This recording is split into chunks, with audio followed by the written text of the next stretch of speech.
So this is Rick Ross. And apparently he was on his way to Colombia. Now, if you don't know, Rick Ross owns a plane. It's all good. Heading back to New York. Let's go Knicks. I'm at the #1 dentist in the game, and what I want to do is I want to give back. There's a photo going around right now that Rick Ross would pay almost anything to erase from the internet. It's not from a music video. It's not from a magazine shoot. It's a grainy cell phone picture taken inside an airport in Bogota, Colombia, and it shows the man who has spent 2 decades telling the world he flies nothing but private, standing in line to board a Frontier Airlines flight. Frontier, the budget carrier, the one with the animal mascots on the tail. And the man holding what looked like a boarding pass for seat 23B was the same man who built an entire career around the words "biggest boss." Within hours, the image had been shared millions of times. Within days, it had become a kind of cultural shorthand for something people had been whispering about for almost 2 years. Something nobody wanted to say out loud, because saying it out loud felt almost cruel. The boss might be broke. And while the internet was busy turning that one airport photo into 10,000 memes, something else was quietly happening in the background. A tax filing surfaced in the state of Georgia, showing Rick Ross owed almost $65,000. A Belgian watch dealer with 2 million subscribers was breaking down, frame by frame, why he believed the rapper's $3.5 million Emerald Audemars Piguet was a counterfeit. Ticket prices for Ross's upcoming anniversary tour were collapsing on resale sites, dropping into the low 40s. And sitting at home in Connecticut, watching every single one of these stories land like clockwork, was a man who has waited nearly 20 years for exactly this moment. Curtis Jackson, 50 Cent, the one human being on the planet who has dedicated more energy. Yo, what's happening? It's the biggest boss in the game, Ricky Rose, right here live with Rob Report. Sorry, that's funny. Ricky Rose, brother. To dismantling Rick Ross than anyone alive. And right now, in 2026, he's not even pretending to hide how much he's enjoying it. What you're about to hear is not a hit piece.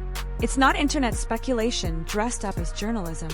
It's a timeline of receipts, public filings, and viral moments that, when you put them all next to each other, paint a picture the boss really doesn't want you to see. So get comfortable, because we're going to walk through every single piece of this puzzle, and by the end, you're going to understand exactly why even the people who love Rick Ross are starting to ask the question nobody used to be allowed to ask. What if it was all a flex? And what if the flex finally ran out of gas? To understand why a single photo on a Frontier flight could shake an entire career, you have to go all the way back to one summer in 2008. Because that's when the first crack appeared. And once a crack opens in hip-hop, it almost never closes.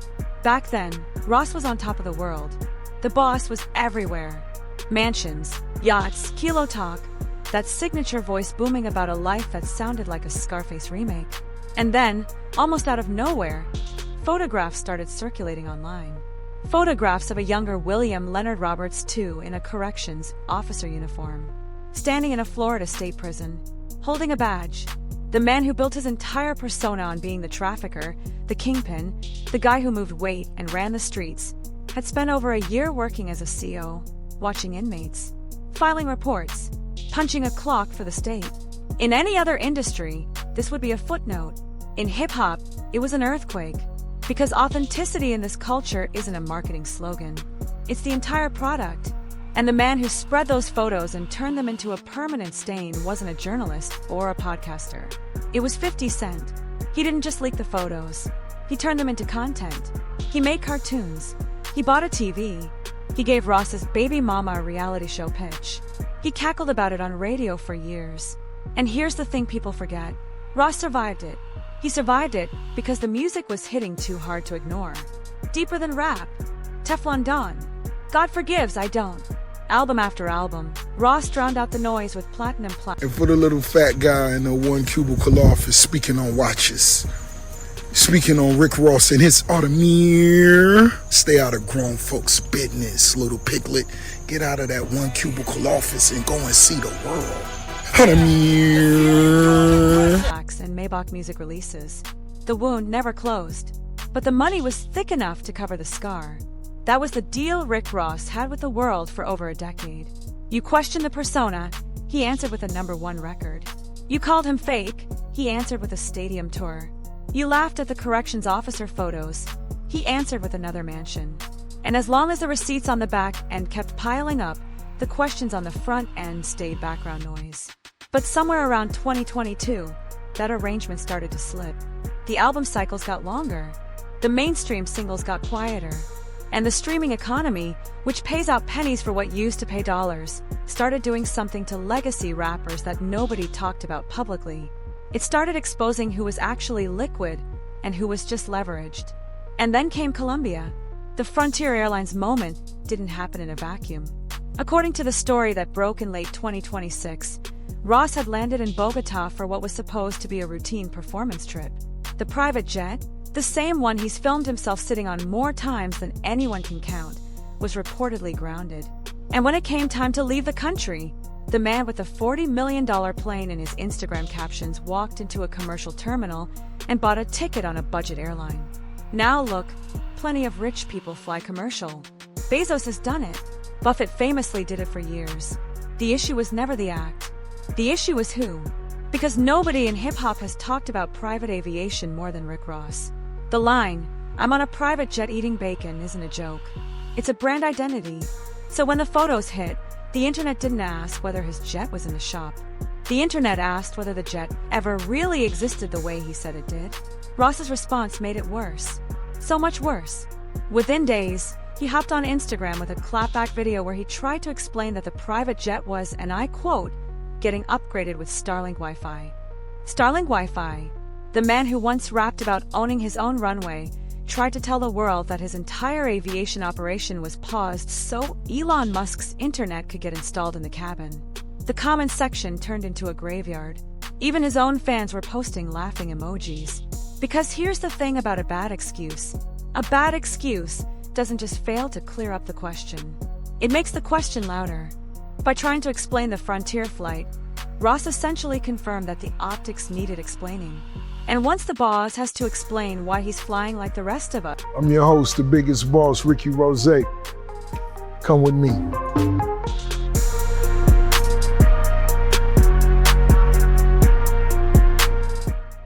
The magic of the entire persona starts to evaporate. And while the internet was still laughing at the Starlink excuse, watch collectors were quietly building a much more dangerous case. Because there's one community on the internet you absolutely do not want fact-checking your jewelry. And in early 2024, that community came for Rick Ross with the precision of a Swiss movement. His name is Nico Leonard. He's a Belgian luxury watch dealer with millions of subscribers and a YouTube channel that has, over the years, ended the credibility of more than a few celebrity flexes. And when Ross started parading around a green, emerald-encrusted Audemars Piguet Royal Oak, claiming it cost him $3.25 million, Nico did what Nico does. He pulled it apart on camera, frame by frame, pixel by pixel. The bezel proportions were wrong.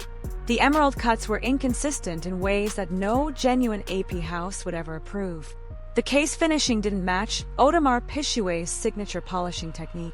And the dial, under high resolution, showed details that Watch Insiders said would never leave the Le Brassus factory. Nico's verdict was blunt. He believed Rick Ross was wearing a fake. The video racked up millions of views. Other watch experts piled on. And then Ross did something that, in hindsight, may have been the biggest mistake of the entire situation. He responded. He hopped on Instagram and started calling Nico Leonard Piglet. Just Piglet. Over and over again. No serial number. No paperwork. No invoice. No appearance at the Audemars Piguet boutique to prove the authentication. Just a nickname and a lot of yelling. In the watch world, that's the equivalent of being asked to show your driver's license and answering with a freestyle. It doesn't satisfy anyone. It doesn't prove anything. And it tells every collector watching that the answer to the question probably isn't one you want on the record. What made it worse was the context.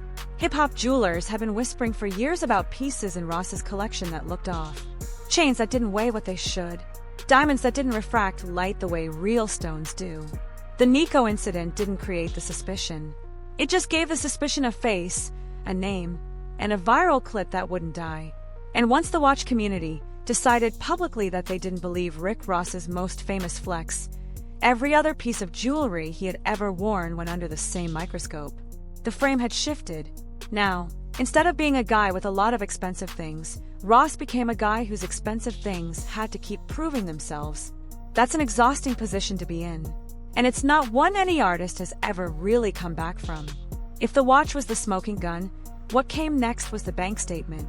Because in early 2025, paperwork surfaced from the state of Georgia that I got a 1. Look at that. That mean dick. That mean you automatically pay and you pay twice.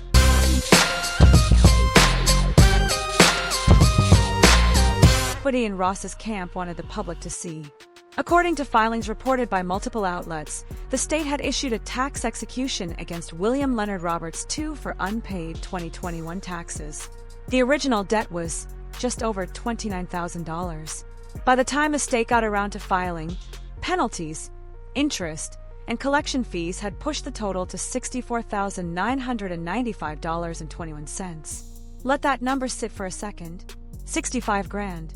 For a man who told the world he's worth $180 million. For a man whose Instagram is wall-to-wall yacht footage and stack videos. Now, in fairness, $65,000 is not a number that should crack a real 8-figure net worth. Successful people get tax bills all the time. Wealthy people forget about line items. But the issue isn't the dollar amount. The issue is the existence of a tax execution at all.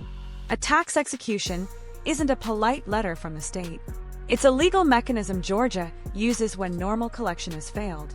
It means someone, somewhere in his financial team, either ignored the bill, couldn't pay it, or watched the clock run out without raising a flag. And it happened in the same state where Ross owns what may be the most famous flex property in hip-hop.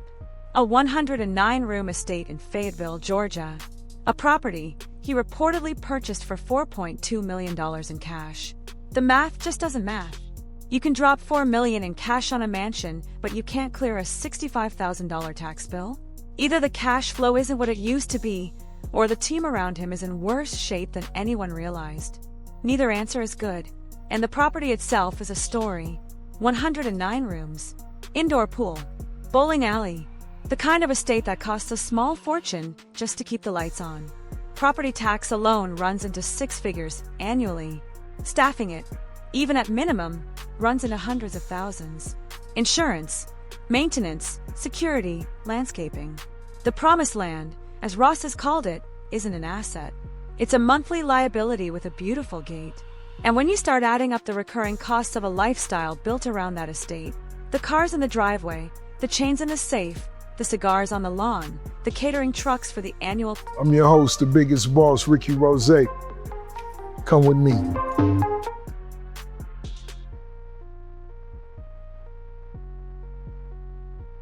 Car show, suddenly $65,000 to the state of Georgia starts looking less like an oversight and more like a signal. But personal taxes were just the tip. The real money problem was happening on the road. And to understand how bad it got, you have to look at the tour that was supposed to be his victory lap. In late 2025, Ross announced the Port of Miami 20th Anniversary Tour. It was supposed to be a celebration. 20 years since the album that made him a household name. A nostalgic run through arenas, capped off with surprise guests and full album performances. On paper, it was a slam dunk. In reality, it was a slow-motion train wreck. Within weeks of tickets going on sale, fans started posting screenshots of nearly empty seating charts. Then came the buy one get one promotions. Then, the dynamic pricing collapses, where seats that were supposed to go for hundreds were getting cleared out for as low as $41 on resale platforms. By the time the tour was a month away, it had become a kind of inside joke on hip-hop Twitter. People were posting venue maps with rows of available seats and asking, where did the Boz fans go? The math of an underperforming tour is brutal. People don't realize how brutal. When a legacy artist hits the road at Ross's level, the upfront costs are enormous. Production, crew, lighting, bus rentals, equipment trucks, insurance, per diems for an entire traveling party that can run 30 or 40 deep, venue guarantees that have to be paid whether the seats fill or not, promoter cuts, local marketing. A single underperforming arena date doesn't just leave money on the table. It actively bleeds money. Multiply that across a 15 or 20 city run, And what was supposed to be a multi-million-dollar payday turns into a multi-million-dollar hole. Tours are the safety net for legacy artists in the streaming era. When the safety net starts losing money, the entire financial ecosystem of being a working rapper starts to wobble. And then came Tony Yayo. Because of course it did. Yayo, 50 Cent's right hand for 2 decades, posted publicly about Ross's struggling ticket sales. Just dropped it into the timeline. No commentary needed. The G-Unit signal had gone out. And that's the thing about being in a beef with 50 Cent. You're never just in a beef with him. You're in a beef with an entire organization that has been waiting, patiently, for any opening to swing. Yayo posts. The blogs pick it up. The blogs go viral. The clips hit TikTok. And by the time it all gets back to Ross, it's no longer a ticket sales issue. It's another national headline that hammers the broke narrative deeper into the public consciousness. Which brings us, finally, to the man at the center of all of this. Because none of these stories, the flight, the watch, the taxes, the tour, would be hitting the way they're hitting if it wasn't for one specific human being amplifying every single one of them with surgical precision. 50 Cent has built something most people don't fully appreciate. He's built a one-man media empire. What's happening? It's the biggest boss in the game, Rick Ross, live from Wingstop in Brooklyn. And you checking out Forbes.com.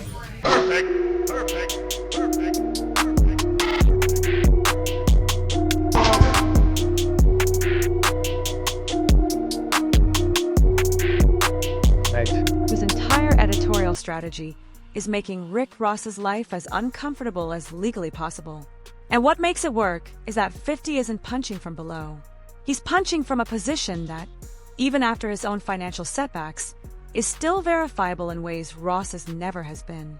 Let's be honest about 50 too, because the story isn't one-sided. Forbes reported recently that 50 Cent's net worth had taken a significant hit, with some estimates suggesting his peak valuation has dropped by hundreds of millions of dollars. Not every Curtis Jackson venture has been a home run. Not every TV show has hit. The bankruptcy filing years ago is part of the public record. But here's the difference, and it's a critical one. Even at his low points, the receipts behind 50 Cent's empire have always been there. The vitamin water deal that paid out an estimated $60 to $100 million when Coca-Cola acquired Glasso. The Power television universe, which spawned multiple spin-offs and made him one of the most successful black showrunners in cable history. The G-Unit Film and Television Incorporated operations. The boxing promotions. The headphone deals. The liquor brand. Whether the current number is 40 million, 100 million, or somewhere in between, the operations that built it can be checked, audited, and verified. Ross's empire is harder to verify. Yes, the Wingstop story is real. He's spoken often about owning around 25 to 30 franchise locations, and his investment in the chain is genuinely impressive. Wingstop as a corporation has performed extraordinarily well as a publicly traded company. But here's the part nobody wants to break down on camera. Franchise ownership isn't a money fountain. After food costs, labor costs, royalties to the parent company, rent, insurance, equipment, and management overhead, individual franchise margins are tight. The often quoted figure of Rick Ross's Wingstop empire is worth over $1 billion, treats gross revenue as if it were personal income, and that's not how franchising works.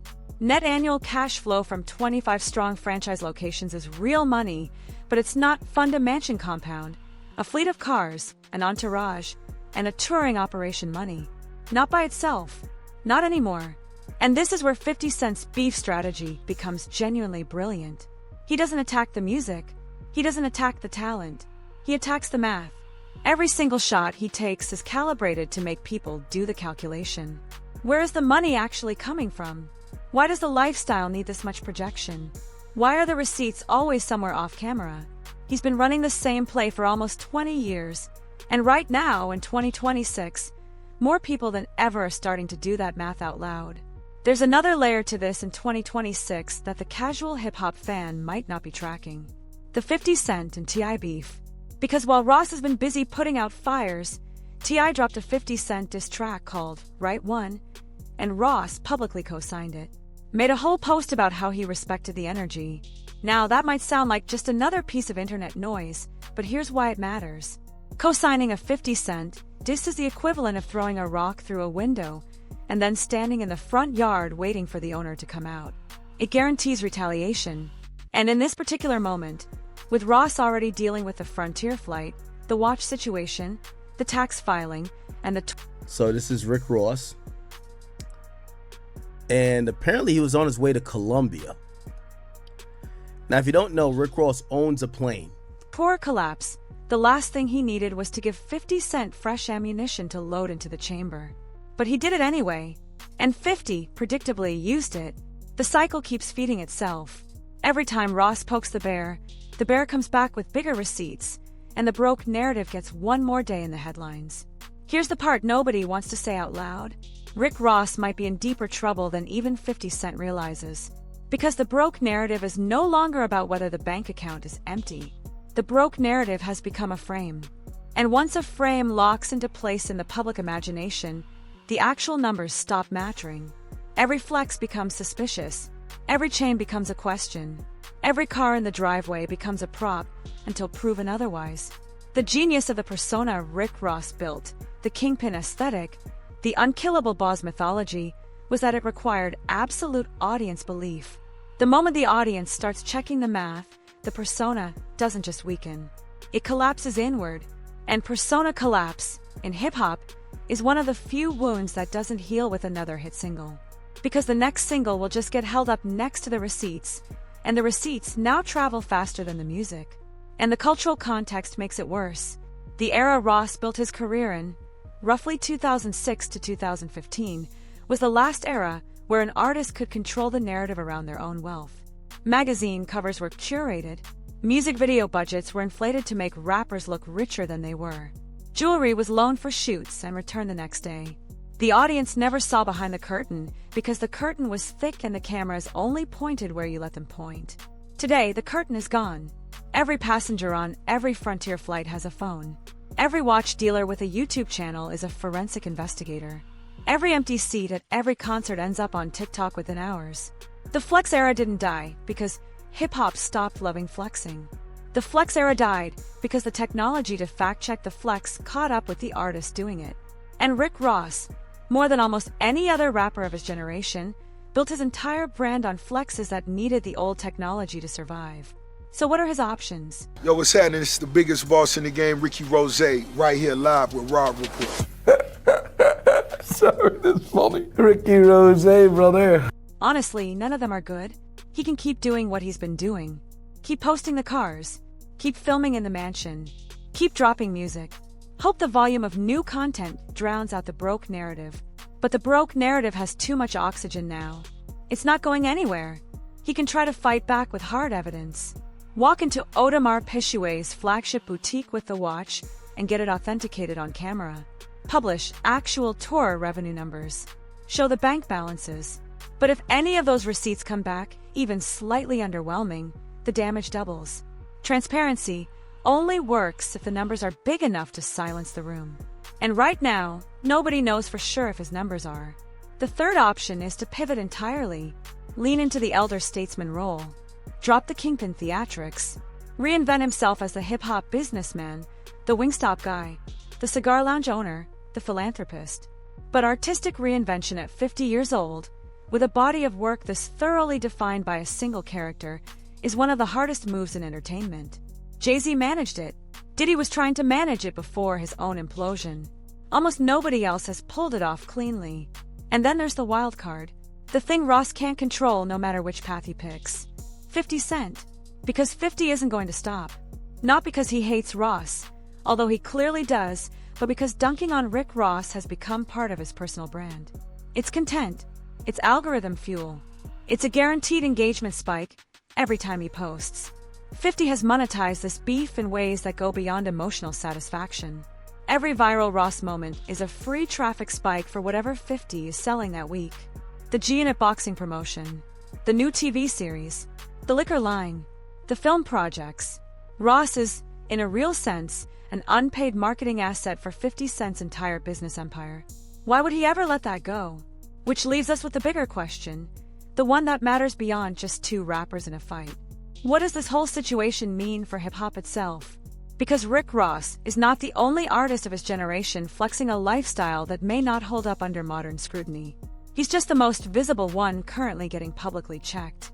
The rich rapper archetype, the whole mythology of unlimited wealth, drug money origin stories, jets and yachts and watches and chains, was built in an era of looser fact-checking and tighter narrative control. And for the little fat guy in the one cubicle office speaking on watches, speaking on Rick Ross and his Audemars, stay out of grown folks' business, little piglet. Get out of that one cubicle office and go and see the world. Audemars. Control. That era is over. And what's coming next, what we're seeing the first wave of right now, is an entire generation of veteran rappers being audited in real time by an audience that has access to more financial intelligence than any reporter in history ever did. Ross is the canary in this particular coal mine. The way his situation resolves, or doesn't, is going to set the template for how every flex rapper from his era survives the next 5 years. So is Rick Ross actually broke? Probably not in the strict, literal sense. The Wingstop money is real. The catalog royalties are real. The brand still has value. He's almost certainly worth more than the average person watching this video can imagine. But broke isn't really the question. The question is whether the gap between the image he's selling and the reality he's living has grown too wide to close. And the answer to that question, based on everything we've just walked through, is starting to look like yes. The Frontier flight isn't just a flight. It's a symbol. The fake watch allegations aren't just about one watch. They're about whether anything he wears can be trusted. The tax lien isn't just a number. It's a paper trail that says the financial machinery isn't running as smoothly as it should. The empty tour seats aren't just empty seats. They're a referendum on whether the audience still buys the legend. And 50 Cent isn't just trolling. He's documenting. Every post, every clip, every Instagram caption is another entry in a public ledger that's been building since 2008. The Boz persona was the product. And right now, in 2026, the product is having the worst quality control crisis of its entire run. The real test isn't whether Rick Ross can survive this moment financially. It's whether the version of Rick Ross that hip-hop has loved for 2 decades can survive it culturally. Because if the persona cracks, the music cracks with it. That's the deal he made when he chose this character. And the man across the country watching all of this unfold, the one who shot 9 times, built an empire, lost half of it, and built another one anyway, has been waiting since 2008 to see whether his old rival could pay the price of the bet he made. We're about to find out the answer. And whichever way this goes, the next year is going to be one of the most fascinating stretches in hip-hop we've watched in a long, long time. So what do you actually think? Is the broke narrative real? Or has the internet finally weaponized speculation into something that's swallowing a genuine career? Is 50 Cent a genius cultural operator, or just a man who never learned to let a grudge die? And is there a version of Rick Ross, a real one, behind the persona, that we've never actually been allowed to meet? Drop your honest take in the comments, because this story is far from over and the next chapter is already loading. Hit subscribe if you want to be here when it drops, because the moment 50 Cent makes his next move, and trust me, he's already drafting it, you're going to want to be watching it unfold in real time. The Boz isn't done, but the version of him we used to know, that version might already be in the past tense.